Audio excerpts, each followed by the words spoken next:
তুই engineer pass করেছিস? হ্যাঁ ইঞ্জিনিয়ার পাস করেছি, ঘরের ইঞ্জিনিয়ার, মানে ঘর দৌড় যে করে না তার ইঞ্জিনিয়ার। সেটার ইঞ্জিনিয়ার পাস করেছিস? হ্যাঁ। তো আমিও তো ভাবছি একটা ঘর করবো। তাই নাকি? হ্যাঁ, তাহলে তুই আমাকে প্ল্যানটা দিয়ে দে তো। তো দে, আমার খাতা পেন দে, আমি লিখে লিখে দিচ্ছি। ভালো করে লিখবি, আমি যেন বুঝতে পারি আমার মিস্ত্রিতে। ঠিক আছে। লিখ।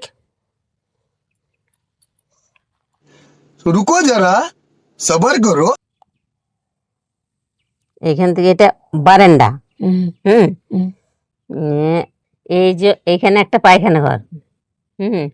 এটা দুয়ারে ঢুকতেই পায়খানা ঘর, মানে তুমি বাদ থেকে আসছো, আস্তে আস্তে রাস্তায় পায়খানা পেয়ে গেছে, এসেই ঢুকতে পাবে। আর এই একটা রুম। হ্যাঁ, এটাই তোমরা থাকবে, তার জন্য দুটো পায়খানা ঘর। দুটো পায়খানা ঘর কি করতে?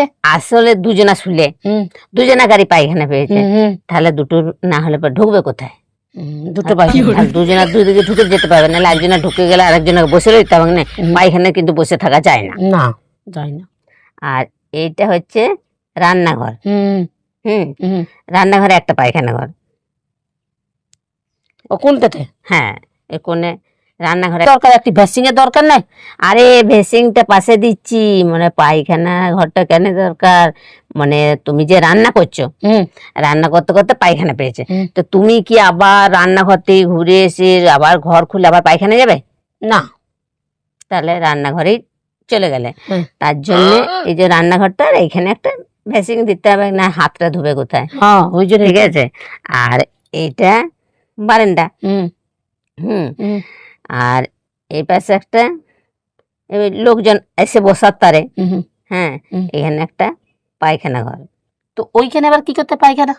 আসলে লোকটা যে বসে রইবে, বসে রইতে রইতে তার পায়খানা পেয়ে গেল, সে কি এই কপাটগুলো খুলে খুলে যাবে, সে এইখানেই ঢুকে গেল, ওই জন্য পায়খানা। আর এটা এটা এমনি ঘর, তো এটা পায়খানা দিচ্ছি নাই। আরে বারান্দাতে কিন্তু 3টে পায়খানা ঘর।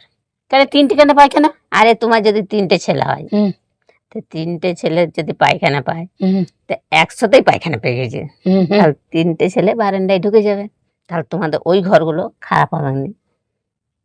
ওই জন্য 3টে পায়খানা। এই একটা, এই একটা, আর এই একটা। ঠিক আছে, তাহলে এইভাবে বাড়িটা বানাবে। তাহলে খাবে কখন? যদি পায়খানাই করে বেড়াবে, তা খাবে কখন? এতগুলো পায়খানাতে পায়খানাই যদি করে বেড়াবে, খাবে কখন?